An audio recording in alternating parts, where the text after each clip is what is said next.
This is Terrence Boykin with Boykin Realty here, joined today with Michelle Kaufmann from Prime Lending, and we're here to have an update on financing during the COVID situation.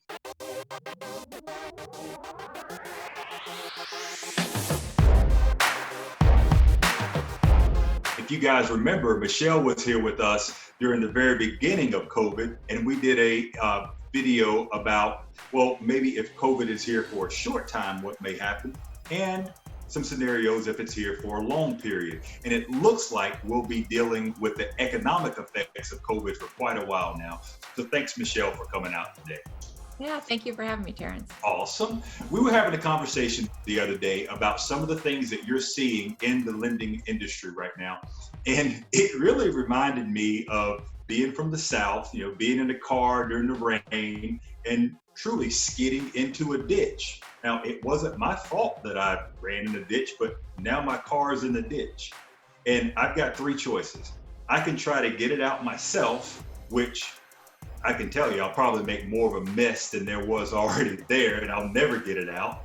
I can stand on the side of the road and wave down some guys, maybe in a truck or a Jeep, and I'm sure they'll come over and help. And they've never pulled a car out of a ditch before, but I'm sure they've seen it done on television, so they're going to try to do everything, probably jack up the bottom of my car when they're pulling it out, mess it up, and I'll be in a worse position.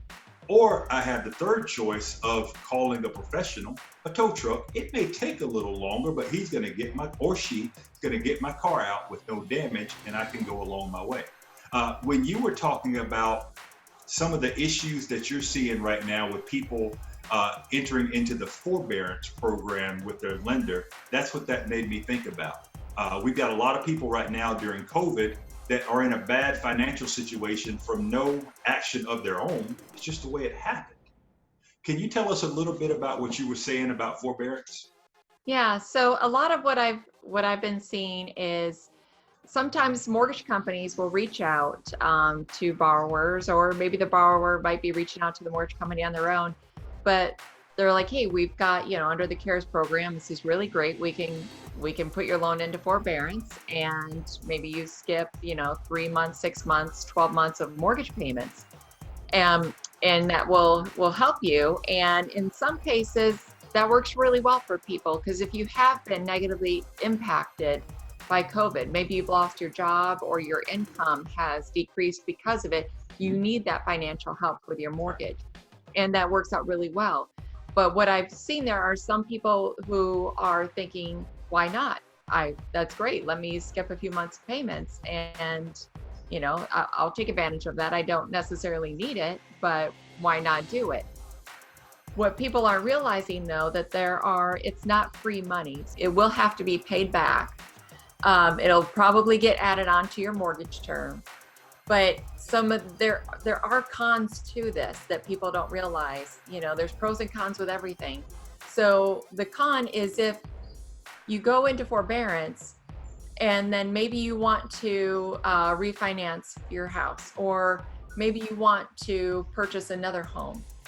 Well, you're not going to be able to, because your current mortgage is in forbearance. It has to come out of forbearance, and you have to get caught up on your mortgage payments so that you can get another mortgage.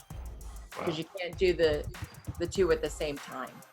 Got it. That's an interesting point. And I think there are a lot of people out there that see this forbearance as possibly the lending company says, you don't have to pay these, but you're saying, yeah, you don't have to pay it, but you are going to have to pay it back. Right. And it's negatively affecting your credit right now. I think that's something that a lot of people don't realize. And just like you said, like I said, we've been in our houses for 3 months now. We're realizing that some repairs need to be made. People can't even refinance their house to do repairs because of this forbearance issue. Correct. You said a big one that made me think. I've got a lot of clients that buy new construction. They go to a subdivision and there's a piece of vacant lot, and they sign a contract with a builder to build a house that may take 6 to 9 months to build those houses. It sounds like to me you're saying that someone may have gone under contract for new construction 5 months ago. They're due to close in end of July or August. Are you saying because they decided to go into forbearance, they may not be able to close on that new construction? Yeah, so not only can you not be in forbearance when you're trying to get a mortgage, but it can have a negative impact on your credit.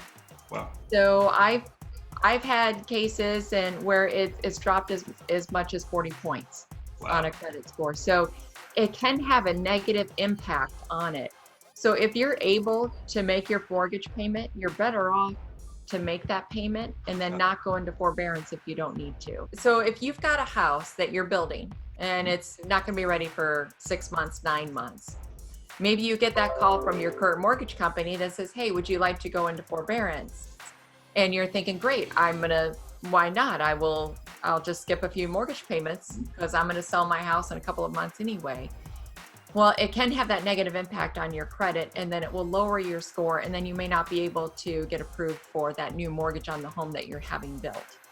So I would highly recommend, before you do anything that's going to impact your credit, that you speak with your loan officer and make sure that will be okay before you go ahead and do anything that involves anything that'll be on your credit report. Got it. And we're working right now with a lot of investors that are buying properties that they're going to hold as rental properties. If they've gone into a personal forbearance for themselves because they're smart with their money, they're thinking, hey, if I don't have to pay, I'm not going to pay. Is that going to affect their ability to buy their next investment property as well? It absolutely could, because if they go into forbearance, then it could drop their score. Got it. And guidelines are a little bit more strict for people who are purchasing properties as an investment property. There's just another layer of risk there. So you want to keep your score up, and then the other thing too is if it drops your score, it's going to have a huge impact on your interest rate, which is then going to impact your cash flow from that rental property. So you want to make sure you keep your credit score up. Great point. Now, I know we've been talking about a lot of negative stuff right now. Since you've got your finger on the market, and I know I always call you for updates, what are some good things going on right now when it comes to lending and financing?